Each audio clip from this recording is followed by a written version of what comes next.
वागर्ता इव संवृद्धौ वागर्त प्रतिपत्तये जगदत्पितरौ वन्दे पार्वती परमेश्वरौ. ஓம் நமச்சிவாய. மேன்மைகள் சைவ நீதி விளங்குக உலகமெல்லாம். நோயற்ற வாழ்வே குறைவற்ற செல்வம். அந்த நோய் நொடிகள் இல்லாத வாழ்வு இந்த உலக மக்கள் எல்லோரும் வாழ வேண்டும் என்று கலியுகத்தின் காந்தமல ஜோதியாகிய சபரிமலை சுவாமி ஐயப்பனுடைய திருவடிகளை சிறந்தாழ்த்தி டான் தமிழொலி ஓம் தொலைக்காட்சி நேயர்கள் அனைவருக்கும் சர்வதேச இந்து மத குருபீடம் அகில இலங்கை சபரிமலை ஸ்ரீ சாஸ்தாபுரத்தின் சார்பில் இனிய வணக்கங்களும் நல்லாசிகளும். இன்றும் மங்களகரமான குரோதி வருஷம் தை மாதம் 7ஆம் நாள்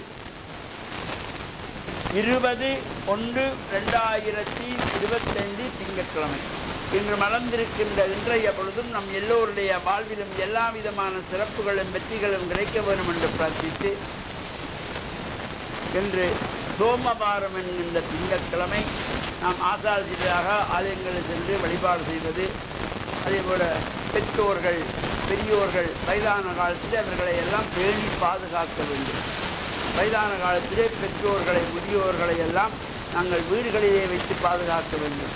இப்பொழுது ஒரு புதிய கலாச்சாரம், முதியோர் இல்லங்கள், வயோதிபர் இல்லங்கள், வயோதிபர் காப்பகங்கள் என்கின்ற பெயர்களிலே தந்திரமாக இந்த வயதானவர்களெல்லாம் கொண்டு போய் தனிமைப்படுத்துகின்ற வகையிலே அமைந்திருக்கின்ற ஒரு அமைப்புகள் பல உருவாகி இவ்வாறு அது உலக நாடு பூராகவும் வயோதிபர் இல்லம், முதியோர் இல்லம், முதியோர் காப்பகம், அநாதகை விடுதி என்று பலவற்றிலே இவையெல்லாம் அடுத்த சந்ததிக்கு நாம் வயதானால் அவர்களை கொண்டு போய் முதியோரிடத்திலே விடுங்கள் என்று சொல்லாமல் சொல்லுகிறோம். அடுத்த சந்ததியை நாங்கள் பலதாக்குகிறோம்.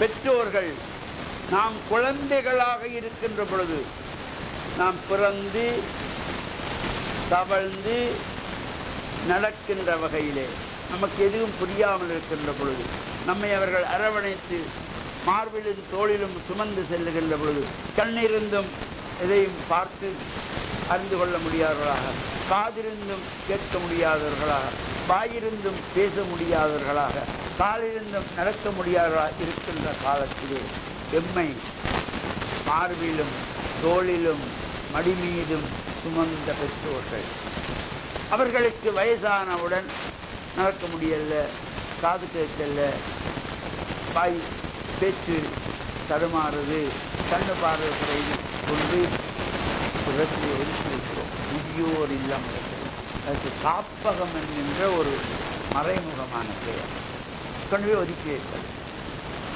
இது அடுத்த சந்ததியை நாம் பழுதாக்குகிறோம். காப்பகங்கள் தேவையில்லை. ஒவ்வொரு வீடுகளும் காப்பகமாக இருந்து தாம் தன்னை பெற்ற தாய் தந்தையர்களை தாம் பாதுகாக்க வேண்டும். இதற்கு காப்பகம் தேவையில்லை. இந்த பிள்ளைகள் பெற்றோர்களை மதிக்க வேண்டும். இப்போ இதற்கு முந்தைய காலத்திலே நம்முடைய 3, 4, 5 தலைமுறை காலத்தில் இவ்வாறு காப்பகம் இருந்ததா? அப்பொழுது முதியோர்கள் இல்லையா? வயதானவர்கள் இல்லையா? அவர்களை யாரும் பார்க்கவில்லையா? ஏன் நாம் இந்த இவ்வாறு எல்லாரும் வயதானவுடனே கொண்டு போய் அப்பா அம்மாவை சேருங்கள் காப்பகத்திலே, வயதானவுடன் அப்பா அம்மாவை கொண்டு போய் முதியோர் இல்லத்திலே சேர்த்து விடுங்கள், கஷ்டமில்லாமல் நீங்கள் வாழுங்கள் என்று சொல்லாமல் சொல்வது போல் இருக்கிறது. தேவையில்லை. காப்பகம் தேவையில்லை, முதியோர் இல்லம் தேவையில்லை, அநாதை விடுதிகள் தேவையில்லை. ஒவ்வொரு பிள்ளைகளும் தத்தமது பெற்றோரை அன்பாக கவனித்து வந்தால் எந்த காப்பகமும் இதற்கும் தேவையில்லை. இதற்கு முதியோர்கள் வாழ்ந்ததில்லையா? இதற்கு முன்பு இருந்தவர்கள் எல்லாம் காப்பகத்திலே இருந்தார்களா? முதியோர் இல்லத்திலே இருந்தார்களா? நாம் புதிய ஒரு கலாச்சாரத்தை உருவாக்கி கொண்டிருக்கிறோம்.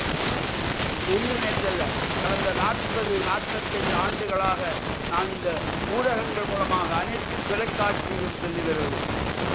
எவரும் இந்த முதியோர் இல்லங்கள், அநாதை விடுதிகள், காப்பகங்களுக்கு எந்த விதமான நன்கொடைகளும் வழங்காதீர்கள், தேவையில்லை. அவரவர் பெற்றோர்களை அவரவர் பிள்ளைகள் மருமக்கள் நேரத்தில் இருக்கலாம். 1000-ல் ஒருவர், லட்சத்தில் ஒருவர் குழந்தை இல்லாதிருந்தால் உறவினர்கள் இருக்கிறார்கள், அவர்கள் பார்த்துக் கொள்ள வேண்டும். இதற்காக காப்பகங்களை திறந்து விட்டால் நல்லா இருக்கிறவர்கள் அப்பாவுக்குள்ளே அங்கே விட்டுவிட்டார். காப்பகம் தேவையில்லை, முதியோர் இல்லம் தேவையில்லை, அநாதை இல்லம் தேவையில்லை. வீட்டிலே பிள்ளைகளோட சந்தோஷமாக இருங்கள். இந்த கையடக்க தொலைபேசிகளை ஒழித்து விடுங்கள், எல்லாரும் சந்தோஷமாக இருப்பாங்க. கையடக்க தொலைபேசி தான் சந்தோஷமில்லாத வாழ்வை என்று வாழ்ந்து கொண்டிருக்கிறோம். அப்பா, பிள்ளை, மருமக்கள், மருமகன், பேர பிள்ளைகள், ஆளுக்கு ஒரு கையடக்க தொலைபேசியிலே இருக்கிற பொழுது உறவுகள் எங்கே இருக்கிறது? கையடக்க தொலைபேசியிலே தான் உறவுகள் இப்பொழுது நின்று கொண்டிருக்கிறது. அப்பா பிள்ளையோடு பேசுறதுக்கு நேரம் இல்லை, பிள்ளை அப்பாவோட பேசுறதுக்கு நேரம் இல்லை, அம்மா பிள்ளையோடு பேச நேரம் இல்லை, கணவன் மனைவியோடு பேச நேரம் இல்லை. கையெழுத்து தொலைபேசி தான் அவர்களுக்கு. இதை ஒழித்து விட்டாலே எல்லோரும் சந்தோஷமாக இருக்கலாம். எந்த காப்பகமும் தேவையில்லை, எந்த அநாத விடுதியும் தேவையில்லை, எந்த முதியோர் இல்லம் தேவையில்லை.